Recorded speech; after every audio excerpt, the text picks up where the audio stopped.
Welcome to another episode of Black Belts and Boardrooms. I am your host, Amir Khawaja, alongside my good friend and co host, Mr. Renard Henry. And this is the show where we sit down with leaders who have earned their stripes through discipline, hard work, and commitment to never quitting. And we love bringing their stories to you. And this is the thing that gives Renard and I energy. And we're hoping that these stories will challenge you on how you lead and how you think about becoming the leader that you are. Now, Renard, before I introduce our guest today, one of the things that I recognize is that the higher we move up that career ladder, the more complicated it could become for us, both financially as well as trying to become the better leader. What's your perspective on that? I mean, do you have a point of view? Man, what do I do with all this extra money I'm making? That's a good question. How do you look at the long term? What short term, etc. Where do you diversify? Even people who make it to the executive level sometimes don't know what to do once they finally get there, and trying to navigate that. So it's a big question. I think a lot of people still ask that today, no matter what level they are, and I'm glad we get some insights on. Yeah, I'm excited about that too. So, without much further ado, our guest today is somebody who lives and breathes this world every day, helping other executives who are successful in what they do with their craft become even more successful so that they can manage their legacy as well. And with that, I'd like to welcome Mr. Roger Silvera. Roger, welcome to the show today. Thank you, guys. Welcome. I appreciate the opportunity.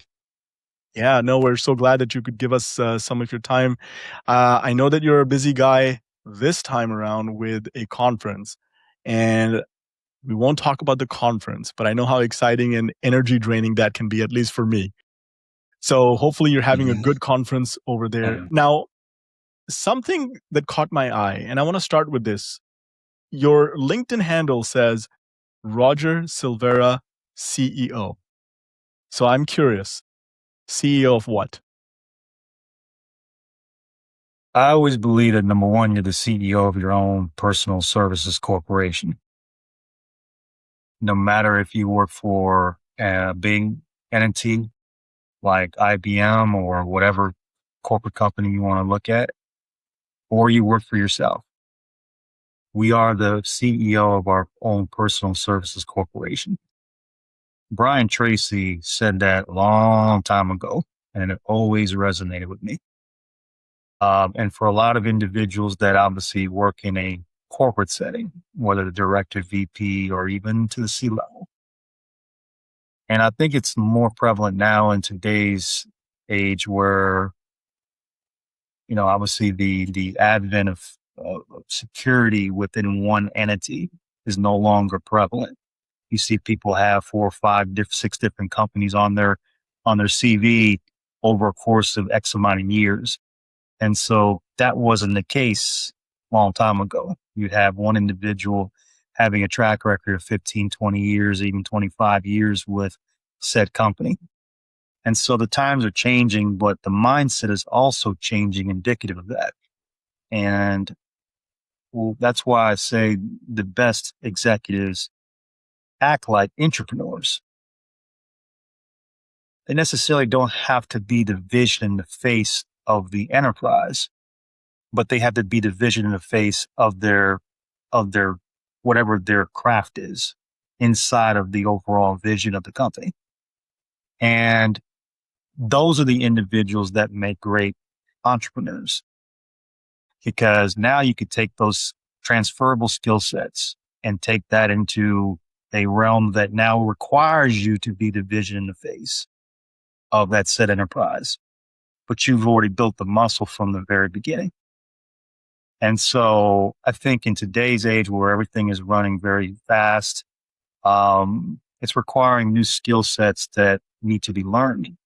And so no longer we can rely upon one company for security. I think, and it's going to get vastly even more dramatic in terms of speed with technology and AI and all that kind of stuff. And the fear of, jobs being phased out because of technology. And what isn't phased out is transferable skills that really produce results in terms of communication, relationship building, negotiation, etc. And then really building ideas from here to the outside. But I think that starts with, if you're in a corporate setting and you're a director, VP, and you've had a significant career or having a significant career and you're creating impact, continue to do what you do, but operate with the mindset of, I'm going to be the best at this specific space, get the knowledge and expertise that I need to get. And if my desire is now to take those transferable skills and create something on my own, I now have the foundation to be able to do that. That's a great point. CEO of you. And, you reminded me, Roger, if I'm not mistaken and I'm recalling this correctly, there was a study by Ernst & Young back in 2023 citing that the S&P 500, the average age of a company on there is about 15 years and down from about 42 or 48 years. And that's a big shift. If I consider that number, we have an average of 45-year to 50-year career. That's at least at minimum 3 companies if that's if that data is accurate. So to your point exactly, is you should be comfortable in building your own brand. And just to pick on that a little bit, Roger, I know that each of us are probably old enough to remember when we were told, stay in a company, build that career, and then you grow into that ladder and you move up. I think one of the skills, and I'll just simply speak for myself, that was never taught to me, but I was embarrassed maybe at some level, or maybe I just didn't want to talk about it. As your compensation goes up, we just don't know how to handle that because we were always told to focus on our craft. So just at a high level, Roger, how are some of those conversations in your experience? Do you find them to be pretty common? Do you find them to be, sometimes they're just, too difficult to have? Just in general, how do you find it in your experience? I don't say it's too difficult. I think if people are willing to have those conversations, I think that's most important. I think in today's day and age, there's so much information out there, but I think what's lacking is actual peer to mentor relationships, and actually being able to connect with mentor and mentees and develop that connection so that we can distill that all this information into a framework that actually produces success. If I'm so bold and to say, is AI there today to be that mentor in that space or not? I think AI is a great tool for research, communication, certain things in terms of systems, but it can never replace the actual relationship itself. I love it. And I think, yeah, it's like when somebody calls and they get the automated line, people get frustrated by that because they want to talk to a real human. And I think companies that rely upon the notion of technology only, it has to be high touch, high tech. In any business and enterprise, you have to have high touch, high tech. Even in my own practice, social media is one aspect to getting the name recognition out there and having opportunities like this, meeting people like Renard that I've had a great opportunity to develop a relationship with. Those are a result of technology. Now, what you do with that gets us to this point, right? And so I think while the game is changing, the relationships are always going to be the backbone of everything that we do. I love that answer. Mentorship relationships are so important. I know Renard and I have benefited from mentors in our own personal journeys. Something you said and something that I'm thinking about now is, how do I prepare? So if I put myself in the shoes of somebody who's just now moving up into that space of director, VP, etc., how should they think about and prepare because the compensation structure changes a little bit. There's a little bit more money. There's more taxes you're paying. Without getting into any specific details, how should we start thinking about interacting or engaging with somebody like yourself? Or maybe there's some basic things we should have in our checklist. Is there anything wise like that? Well, I think the biggest thing is, for that matter, really truly understanding how taxes work. I think taking the time to educate yourself, but also to be mindful of who is representing you in your advisory team. One thing I'm very adamant about is developing proactive planning teams for the clients I work with. And that will ask questions about their CPA, their attorneys, their other set individuals in their planning team. And when it comes to these conversations about strategy in terms of tax exposure and things of that nature, again, not going into the weeds and stuff like that, but I think it's prudent. It behooves you to actually go out and go get insight into how you could keep more of what you're earning, right? Keep more of the blessings that you're receiving, especially if you're at these top levels where you're receiving executive compensation. Because there's a lot of executives that I talk to that don't understand how these things work. And let alone for that standpoint, when it comes to things like, going into your transition years, retirement, quote unquote. What are some of the nuances that need to be prevalent in order for you to achieve the type of transition year framework, the vision, the lifestyle that you want to have? Again, without going into the weeds, these are things that are on a lot of the clients that I work with minds. I think at the end of the day, it comes down to a willingness to be receptive to new information, but also, again, built on the right relationship with the right advisors, I think is extremely important. And if you have that, then embrace that.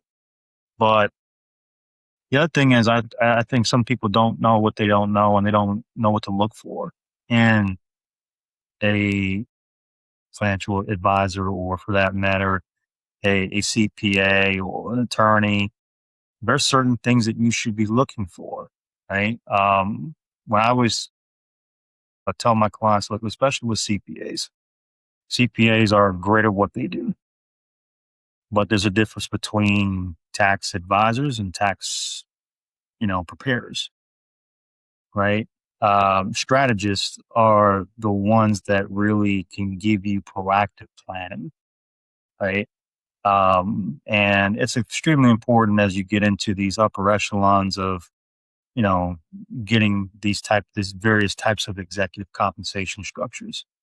It's important, again, to have an understanding of that and how that also then translates into, like I mentioned, the transition year. So all these pieces are interconnected together. That's why it's important to have the right people in your team.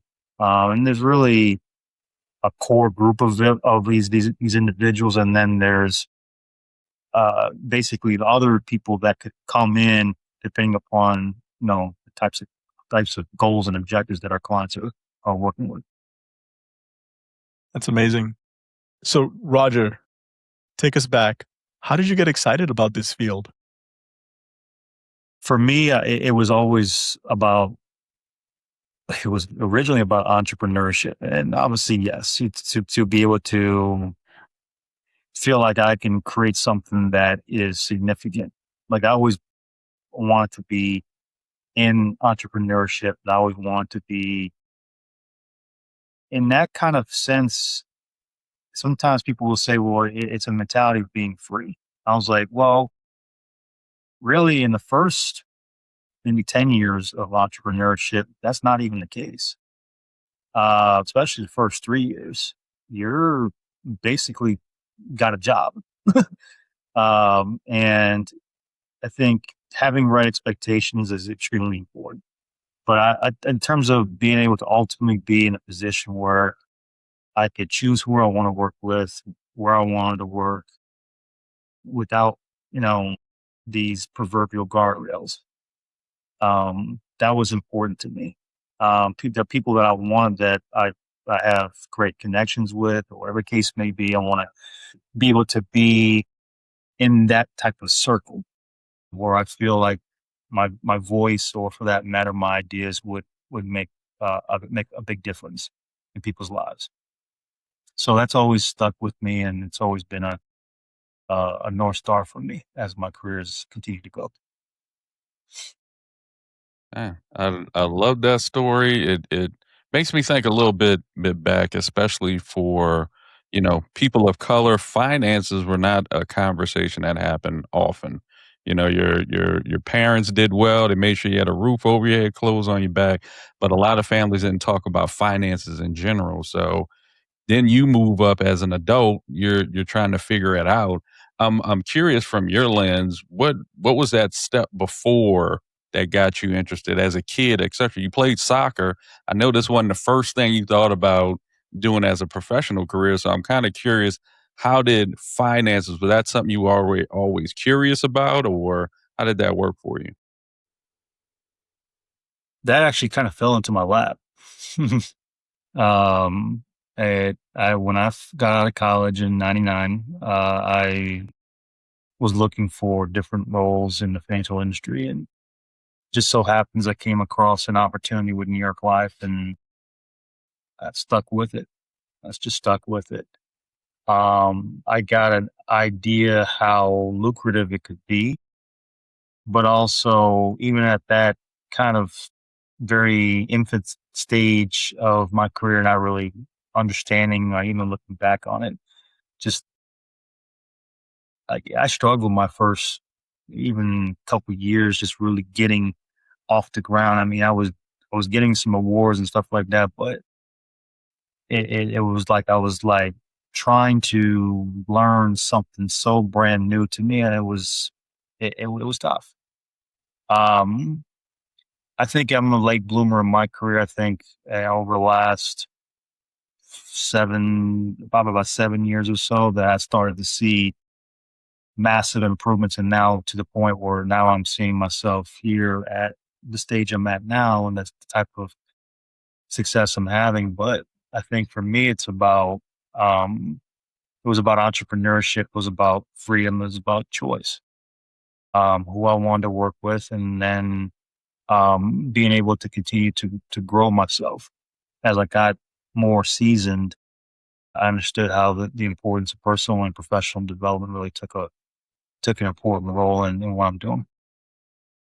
So for far as, financials and everything, are you bringing that back down to your family, et cetera? Are you teaching them about finances and how they should navigate, the older they get, et cetera? Are you doing the same thing for them?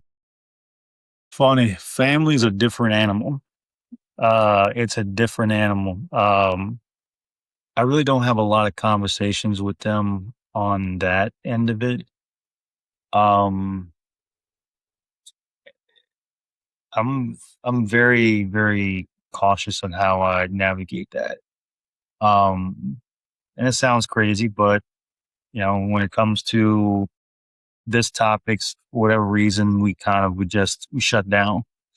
And so for me, I'm very careful how I approach that.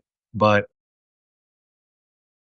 for me, I'm always willing to share ideas. I think for me, one of the biggest requisites for me in working with me is is willingness to learn, willingness to be adaptable.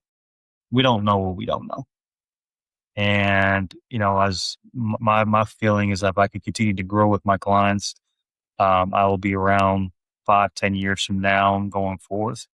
And that's the expectation. I want to continue to build my career with confidence, knowing that I'm making a positive and direct impact on people's lives. Yeah, I like how you said that about building an impact. It sounds like you want to build a long-standing relationship with your clients. You're not just, "Hey, here's, insurance. There you go. We'll talk to you whenever." You're trying to build this long impacting strategy with them going forward. Is that safe to say? That's very safe to say.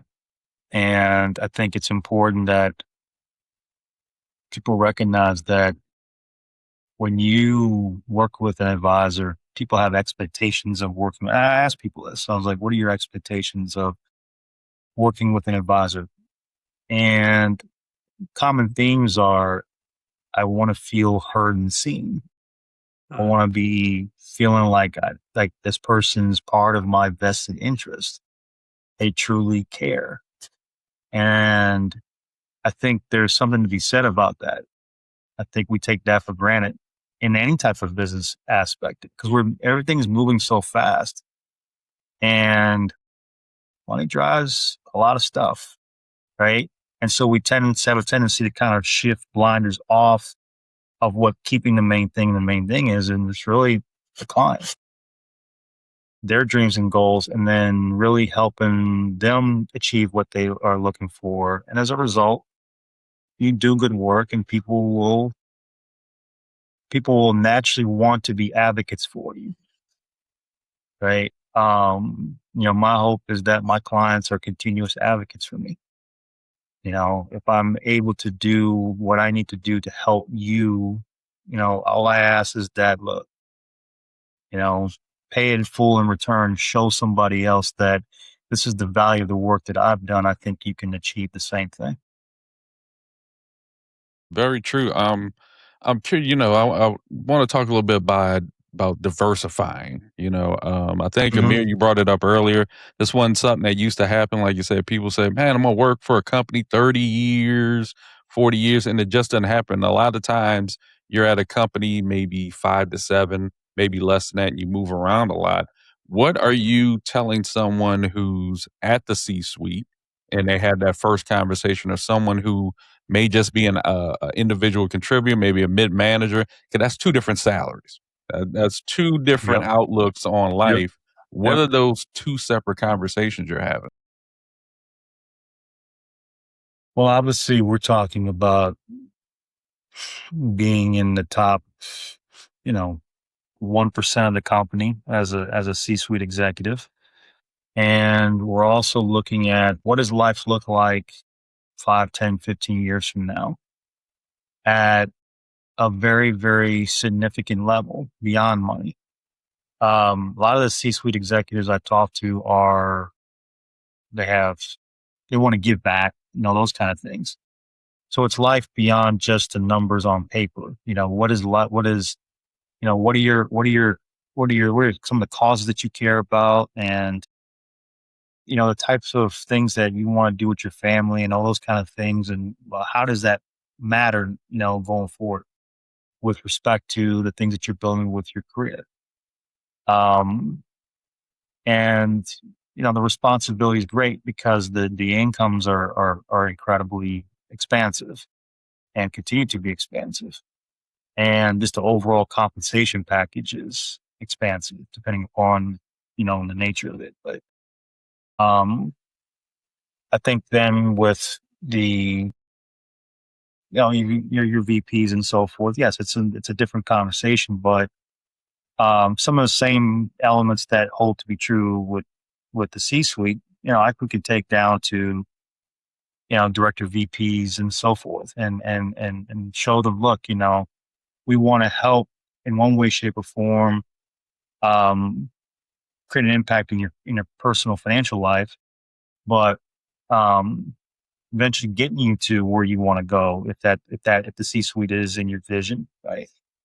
Um, but I think the overarching thing for both aspects is I want to make sure that I protect those that I love and the causes that I care about. I want to make sure that I have a type of freedom and options that I want to have when I want to have them. And I don't want to feel constricted or not knowing what I am doing with what I've been blessed with. And I think that's, a very, very powerful conversation with whether you're in the C-suite or not. But like I said, yeah, there's two different segments based on what's being offered on paper. But and of course, with more resources, we can do a lot of more creative planning. But um, I think is we meet people where they are, and we help people solve real world challenges where they are. But we help them and inspire them to strive for more so that they can expand their careers and maximize their potential. I like it. I'm kind of curious from your lens, what are some questions or some thoughts that you see with clients who are at C-suite that they're not asking? What are like three strong things they should be asking themselves or asking a financial advisor? Number one, do you have experience in working with somebody like myself? Mm. Do you understand um, the challenges and frustrations that I go through? Um, yes, credentials matter, um, but at the same time, I think it's also um, tell me about how you service your clients too, right? Um, and I would always ask them, I was like, well, what are your expectations of how you want to be serviced, Mm. right? And from there, I think it's important for us to be on the same page. Um, Not every client can get the same attention. And because obviously, if we're handling 300 to 500 clients, or even more for that matter, there's certain aspects to service that might not be prevalent for certain individuals. Now, we all treat each other the same, from a standpoint of respect and honor. But in terms of actual, you know, touch points and things of that nature, some of those touch points are very different from, for example, our A clientele versus maybe our B clientele. And then you have, clients that are more, I hate to say the word transactional, but at the end of the day, we still want to make sure that we have regular touch points with them so they can feel like, look, when we enter the relationship, at the end of the day, we want to make sure that we always have a level of service that's indicative of that, right? And my thing is always is no matter if they're A, B's, or C's, they're always going to get 100% of me, proper attention and attention to their values and their goals and what they're doing. It's just a matter of how we do that. The number of touch points is different for each of those categories. But um, I would just say, just to encapsulate this, I would say, do you work with people like me? Do you understand the issues that I go through? And inherently, what they're questioning in their mind is, can I trust you? Can I rely upon you? Or will you be there for me when I need that? Um, Also, um, tell me about the other individuals that you have in your network that, like CPAs and attorneys and so forth, that in case I do need to have an individual that I may need in a certain area, will you be a reliable source to connect to other professionals? And I think that's huge. It's huge because that goes beyond in terms of what we get compensated. It's look, we want to make sure that our clients are valued, that we can make sure that we can uncover a need, and for that matter, provide them with a solution, whether it's direct compensation to us or not. To me that's extremely important in the whole large scope of things. So now I have to ask a question. Me and Amir are both martial artists, but you are an avid and you love soccer. I need to know where this love of soccer came from and how did that get started? When I was young, when I was very young, I played. When I found myself, you know, having the biggest foot out there, I had a big foot. And it's funny because my mom and dad always wanted to cultivate that in me. Then I just stopped. I just kind of got, um, I just stopped, being in it and so forth. And then it was, in fact, this is the World Cup in 1998, actually. And I was watching the Brazilian team and I was like, I love these guys. It was Roberto Carlos and Brazilian Ronaldo and I mean, you name it. Ronaldinho was in the 2002 team.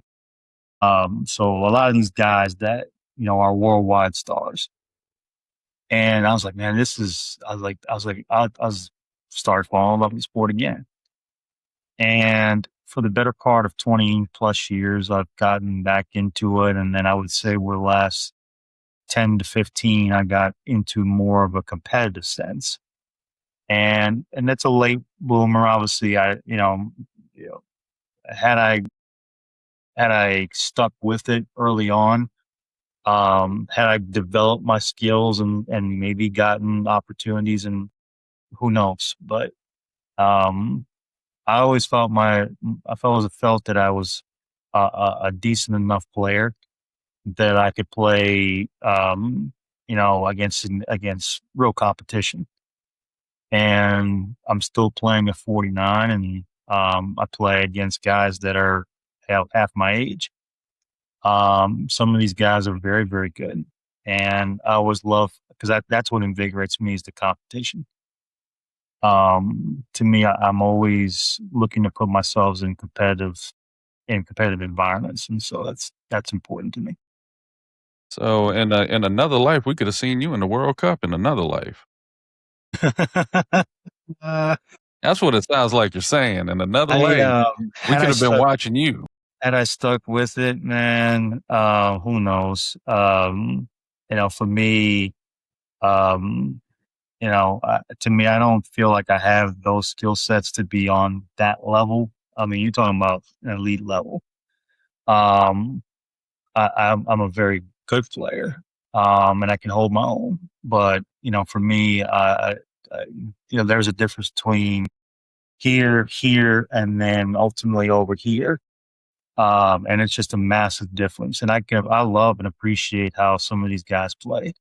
Um, you watch, the World Cup from this past summer, and you watch some of these guys play, and it's incredible what they can do with a ball. Um, their passion and their love for their country, all that kind of stuff. So these are things to me that are always near and dear to me. But yeah, I've had a long relationship with sport. I love the sport. But also, things like I love football. I love flag football. I played flag football a couple years ago. Stopped a little bit of that, but I love football. I was just too skinny when I was in high school to actually get on a team. I was just too skinny, too frail. Um, Basketball, obviously being from New York, has always been a very big part of life for me. But I didn't have good basketball skills. I wasn't really a good basketball player.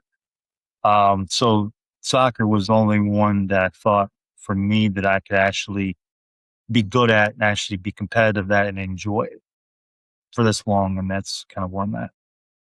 So even for us as martial artists, there's different levels to that as well, even at black belt. There's a different level of black belt. You got everyone could be a black belt, but there's always a different level of you got your competitive black belts, etc. You got what we call the map monsters on my level that's always in the gym rolling. So there's always a different level. But I think, having something outside of your normal everyday work does help balance stuff. Like for you, it's flag football, it's soccer. For me, it's jujitsu for Amir. It's taekwondo, kicking people in the face. We all have different, diverse things that we want to do. What's your thought, Amir? Yeah, no, definitely. I mean, I find that it's important to have some kind of a creative outlet because it helps release some of that energy and that tension that builds up, being the professionals that we are and the perfectionist and competitive nature that, I think high performers tend to be. Um, Roger, I'm very curious. One measure of success in a person's life is financial. I think that's one of many different ways to measure success. And I think that culturally, we tend to pin it as the most important measure of success. But I'd argue that, there are many other things that are important to people, and that's only one way to measure it. And it's the most overt and obvious. As you're somebody who is also a very high performer, I can hear that you use sports as a way to engage your creative side. But as you also engage with other high performers, I'm curious to Yeah. ask you, are there patterns that you notice from other high performers who you would put in your I don't know, I'll just call them uh, tier A clients, tier B clients, tier B moving to tier A? Are there certain patterns and themes you notice as a professional working with other high performing professionals?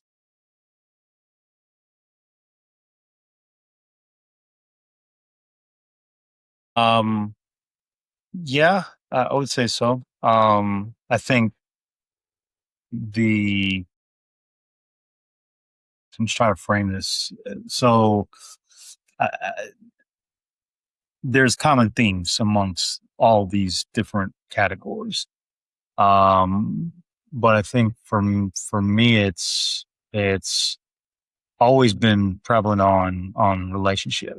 Can I develop a relationship with that said individual? I think that's the most critical component to the, the entire thing.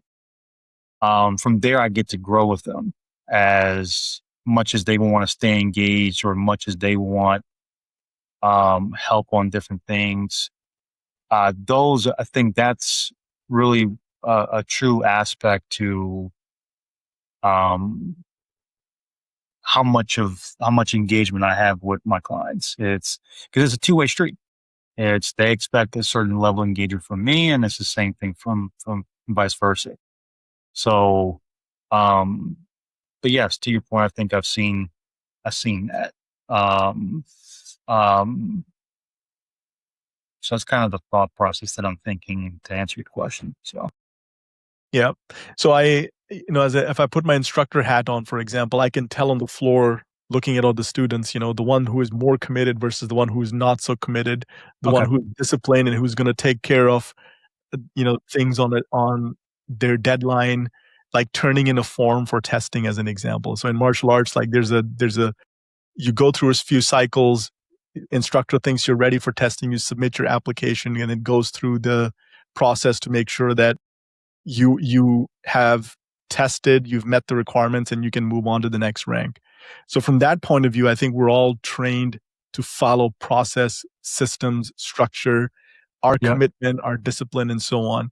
And since you're somebody who is a high performer yourself and you work with other high performers, so just using myself as an instructor, you probably notice these patterns. So that's what I was curious about, is that are there certain qualities you look at? Hey, this person is really disciplined in what they do. And even when they deal with me, they're so, committed and disciplined in how they react, how they engage with me. yeah, yeah. So, from thank you for expanding on that. So, I think for me, like I've had clients where they've tested me, and I think it's a positive test because it allows me to see how can I connect with not just a demanding client, but a demanding positive client.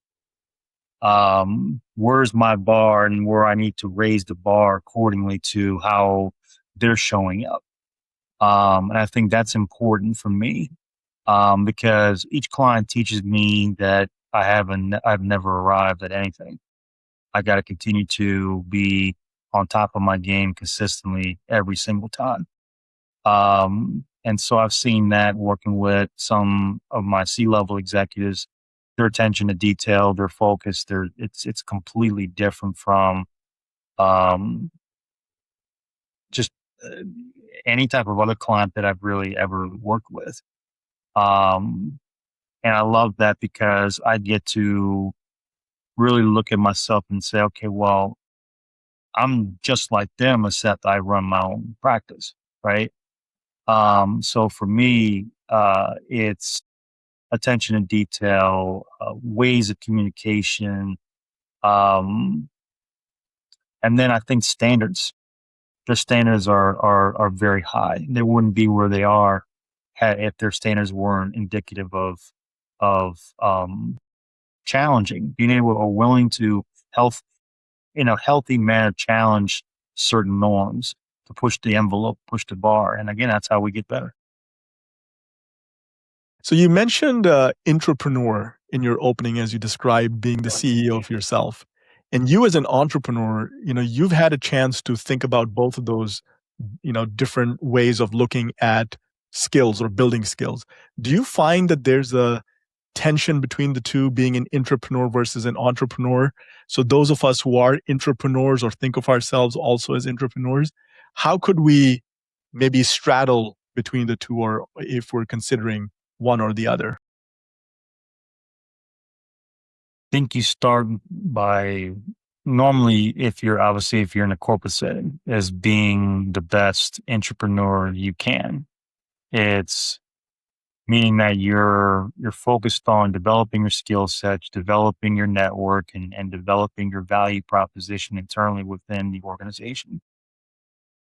And ultimately, how that translates into rules that now are 100% upon you as an entrepreneur. You've got the frameworks and things of that nature that you've built from the very beginning, the networks and the skill sets, and also the disciplines and standards to be able to translate that into a successful entrepreneurial career. A lot of people can't do that, right? Just simply because either their personality doesn't lend credence to being an entrepreneur, or their mindset is not of an entrepreneur, which is okay, right? Not, people, I laugh when people say entrepreneurship should be for everybody. I was like, it's not. It's not. There are certain people that embracing a corporate structure and embracing what they feel where their career ambitions can take them successfully. What I'm saying, when you are in that setting, it's you are the CEO of your personal services corporation, your brand, essentially. You have a brand within the company. But the brand is not IBM or whatever company you work with. It's you. And when people look to you for a said project or what have you, they're looking at your brand and how you're showing up. And I think, to me, I've always recognized that. And I said, and no one can take that away from me. Nobody. No matter how fast this world changes, that still comes down to you being the CEO of your personal services corporation. I love how you framed that, you being the CEO of your personal services corporation. I'm thinking back of the many interactions I've had over time, where a lot of the corporate team members I've had wouldn't really consider their personal brand as a thing they need to take care of. Yeah. And I think what you're emphasizing, or at least what I think I hear you emphasizing, is that you are not the brand of your company, you are your own brand. Yep. And that's an important distinction. And Renard, I know you and I have had several conversations, and I know you have a perspective on that. I'd love for you to share it one more time. Man, I'm trying to remember what I usually say about that. Now, you put me on the spot. You put me on the spot. I can't. For some reason I can't remember right now, but I will say when you're talking about branding, etc., you gave me a thought. What is branding and social media, etc., doing for you in your business? Because now, no matter what level your business is, you got to have some type of following, either LinkedIn, Instagram, etc. What's that doing for your business? For me, LinkedIn has been a game changer. I think for me, it's given me access and doorways I mean, hell, we would not be sitting here without LinkedIn. I think in some ways, because I wouldn't have got to Jewel, and then from Jewel, I wouldn't have gotten to you. So those are things to me that when I look back on it, it's amazing what these networks can do when you work them correctly and you work them efficiently. And you stay with it. You have a game plan, and you're deliberate and intentional about who you're trying to meet.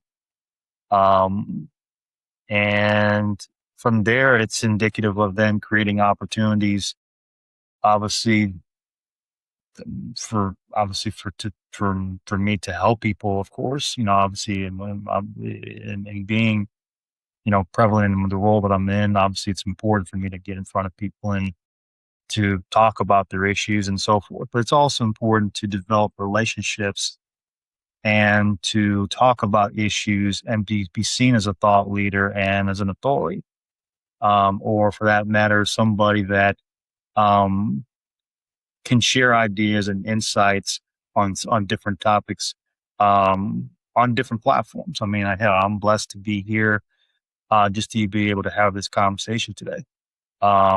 Those are things that I think can happen when you're deliberate, and see these platforms for what they are as really a gateway to new opportunities. I agree with that. I agree with that. And Amir, now going back to your previous question that you asked me, because now my brain is working again. And the CEO of you, I think, is super important. I think you got to have your own branding, your own personal brand. Yeah. Even if you're professional, even if you're a C-suite, you got to have your own brand. You are you Inc. in a sense. So even though in some cases, and depending on what company, because we've had previous people on here who had to stop doing certain things because of how high they were for our social media concern. But I think it's important for people to get to understand you, because the easier they understand you, the more trust that comes along, Mm-hmm. and they get to know you ahead of time. Because nowadays it is true, people got to get to know you before they meet you now. So Mm-hmm. if I didn't know Roger, I would have to do Mm-hmm. research, figure him out first Yeah. before I can say, okay, I'm going to Yep. have this conversation about finances with him. Yep. Who does he Yep. know? Can Who I is go he, right? talk to somebody else he knows before I start having that conversation? And that's what happens with almost anything. I go to the standpoint of having a barber. If you have a great barber, you will tell everybody about him. But if he's bad or she's bad, the same thing happens. You will tell every single person about how bad they are. So I Mhm. always say you want to be the good barber at the end of the day. And, me personally knowing Roger is a great barber. Even though I barely got any hair, great barber, great barber. So definitely, what he's doing in far as advising, and I really will say he's advising, he's a strategist, etc. It's not, man, I'm gonna sell you some life insurance, have a good day. It's way more than that. And personally, even for me, he's helped me understand a different lens of what you can do with your finances for the long term and not the short term. Because yes, several years ago, when I'm growing up, all I heard was like, "Oh, you got financial? Well, yeah, I got some life insurance," and no one ever touches it. It just sits over there and just Yeah. accumulates and waiting for someone to, hate to say it, pass on, and that's what you get. But there is a lot you can do with that to expand your finances, make sure you're covering yourself in case something does happen because of that. And I will say from my standpoint and knowing Roger, he is definitely strategy, and definitely the word advisor is a real true word and a real partnership. So if I did not personally know Roger, I would say yes, what he's doing is very important. And from a person of color, is finances were not a conversation. No one talked about it. That's it. And I had to figure out along the way to understand it. So I think Mhm. having a financial advisor, a financial strategist is good to start off probably way earlier than you think it is. That's my opinion. Ye Yeah, I totally agree. Totally agree. Well, Renard, I'm glad you reminded yourself. We need some drama on this show, my friend, every once in a Hey, while. Hey, now that I we know Roger does barber work on the side, I don't know. I might just go to Roger now for a haircut. there you go. There you Just go. kidding. Be the good barber. That's what I would say. Be the good barber.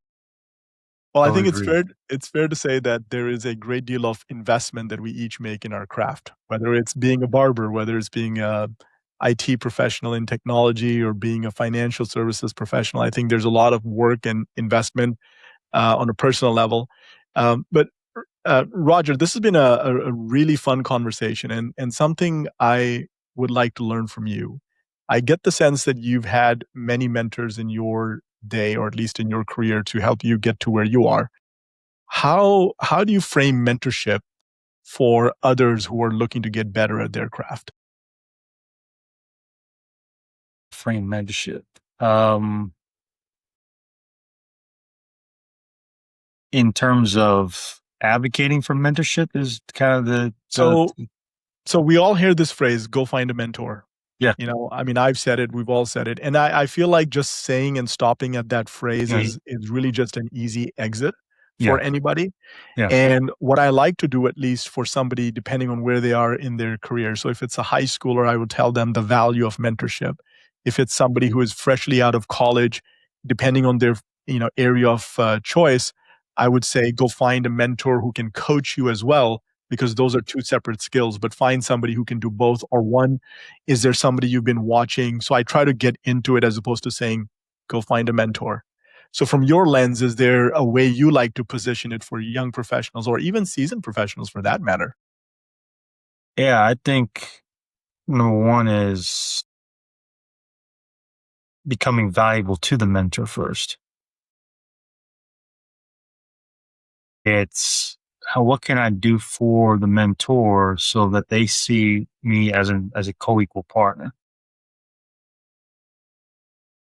Because it's not about what they can do for you. It's about you reaching out to them and saying, heck, I mean, you've seen people that they get a mentor and they say, hey, I'll work for you for free, for a little bit, just to be around you, just to see your mannerisms and to be able to witness what you do on a daily basis so that I can see what's working and stuff like that. I think the first is willingness to be able to, in essence, be a power partner with them. And then in turn, they can reciprocate, right? They can reciprocate to the point where now it's okay. I see that you have a vested interest in your success, but also from the standpoint, you want to further along the mission that I'm trying to pull along as well. We're pulling in the same direction. So, because a lot of people have their hand out and they want to be mentored, but I think that's the wrong way of doing it. They don't owe you anything. What their aspect is how ambitious is this individual to want to, will they show up, when the time counts? When, if I'm there, I'm putting my effort in, will they show up? So lead the way first and make that known first. I'm here and I'm willing to do what it takes to succeed. But I also want to, how can I serve you in that regard first? Um, it's kind of the whole adage, just seek to understand and then be understood. You want to seek to understand them and what they do and all that kind of stuff. And you want to get ingratiated with their ways of doing things and pour into them. And at the same time, they can then in turn pour into you because now they see that your intentions are real. I love that framing. Co-equal partner, pour into them what you want to get out of it. And I think that's a very rich way to look at mentorship. Mhm. And thank you for sharing that, Roger. And I'm also going to ask you, is there one mentor that stands above all mentors you've had in your career?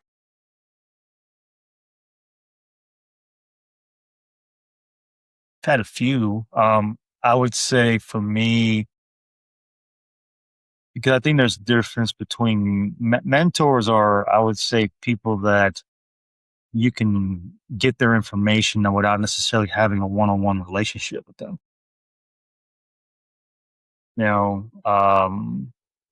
Heck, for me, Brian Tracy, a litany of different people. Now Darren Hardy, who else? Brendan Burchard has always been on top of my list. These are all people that I've never met, but I consume their content. So in essence, they are a mentor in a lot of different ways. And then there's advisors and coaches. And I've had those a lot. I have multiple advisor coaches that, I've come to them for certain aspects in terms of languaging and skill sets and so forth. I have a one-on-one relationship with them. So if you're blessed to have a one-on-one relationship with a mentor, then embrace it. But, when you're approaching it, don't approach it from the standpoint of what can they do for me? Turn that and flip that around. And what can I do for them first? Love it. That is a beautiful way to frame that relationship. Roger, we are coming at the top of the hour, sir, and we like to keep the show at an hour or so, just so that it's not overwhelming for our listeners. Yeah. And towards the end of the show, we'd like to go through a rapid fire round of questions. So whatever your first reaction is, your instinct to reply with that, go with it. And I'm going to lean on my good friend Renard here. Renard, hopefully you have a question or two or three for us today. At least start off with one. So, Roger, I'm kind of curious. In your long career, what was the better teacher for you? Your first big win or your first client who left? The first client I left. For me, I think it was, rather than beating myself up and not really realizing that there's a learning opportunity there, is ultimately embracing that learning opportunity. Where could I have been better? What was critical maybe about how I showed up that resulted in that interaction? I've been very blessed that I've had very few that have left, and maybe it's just because the relationship wasn't working from the standpoint of maybe we reached a ceiling in terms of the work that we were doing together, or for that matter, we just didn't see any value in continuing the relationship. I've had people leave because they felt the grass was greener, and I'm like, okay, well, at the end of the day, I think for me, it's not about their decisions, about how I can be better. Right. And so there's always a lesson in things that happen to you and not for you. It's in essence embracing that aspect of, why does this happen to me? Right. I think those are important things that I think are extremely important to analyze, and uncover patterns that maybe were not positive, or for that matter, could be worked on, that maybe now translates into a better outcome in the next interaction. So, Roger, if there's one word you could ban from your industry today, what would it be? One word I can ban. I hate the word retirement. I actually call it future lifestyle planning. Because I think people's perception of retirement is very different altogether. I think that it's a completely different mindset. What we're looking to do is ensure that we plan for what you are passionate about, the people that you love, and the causes that you care about. And as we plan for this transition, because it is a transition, what is life looking like in that transition that's going to make life worthwhile for you, right? And finding out about their ambitions and their goals and what they're ultimately the things that are important to them. I think those are the conversations that I truly love and embrace. But I think that word retirement is very age based. And I think people get caught up in that notion of you gotta retire at a certain age. And I think it's more so of retiring at the stage that you feel like, you know what, this is now the time that I can start to parlay my skill sets and my talents in a different way, right? I'm still being able to do maybe creative things and still earn an income, all those kind of things, but I'm at a point where maybe I want to do some other things that allow me to more rely upon, income that is more passive, and I can come in and support whatever my current lifestyle needs are at that point, right? Um, so I think it's not ban it's not the word itself, it's the perception of the word. I think that is more what I would want to ban. Okay. Okay. I'm curious, compliment you would rather get, you made me money or you made me think? Both. Both. Um, yeah, but I think to make you think can help you make more money. Mm, I like that. All right. So you work with plenty of leaders, and a leader comes to you. They're great at what they do, but they're messy with their money. Is that a pretty common occurrence, or is this just another Tuesday at work? It's common. I've got clients that are very successful income wise and otherwise struggle with this stuff. Um, and then some are very in tune with it.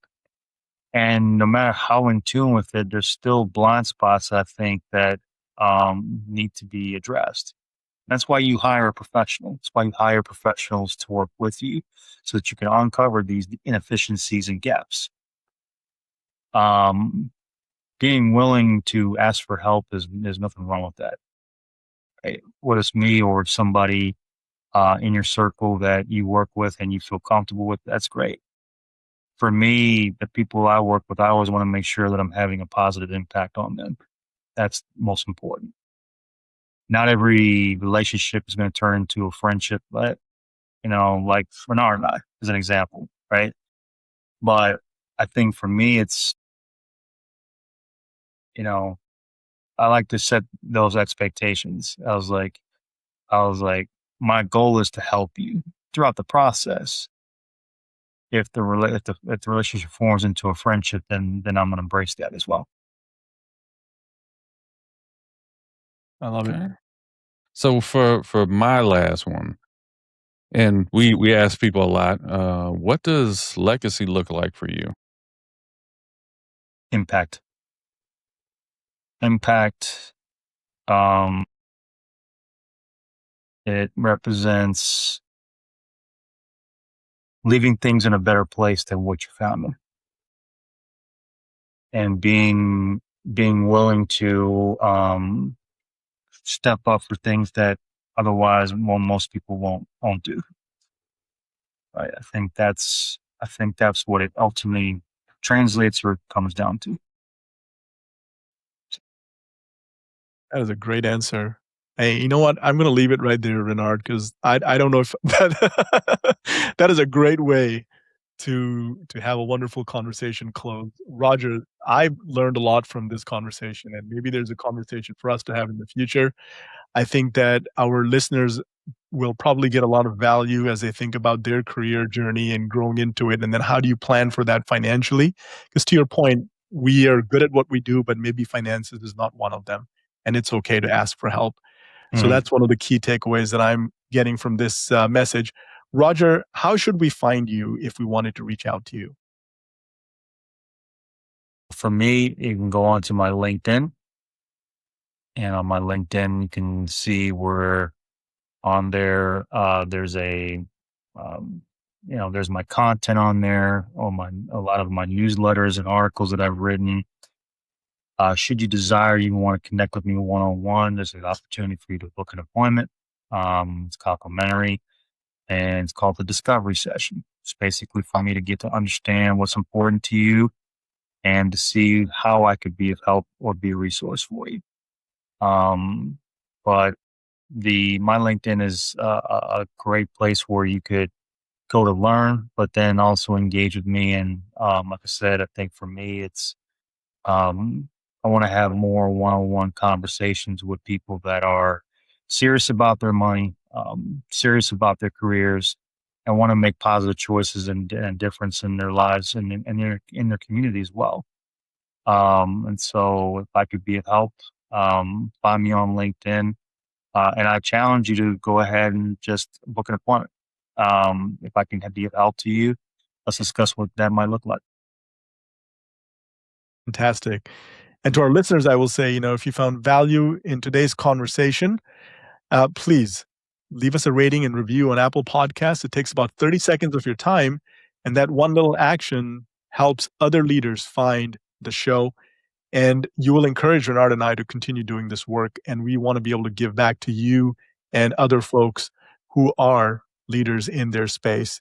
And on YouTube, hit like and subscribe. And if someone in your life really needs to hear this, please do send it to them. That's how we grow.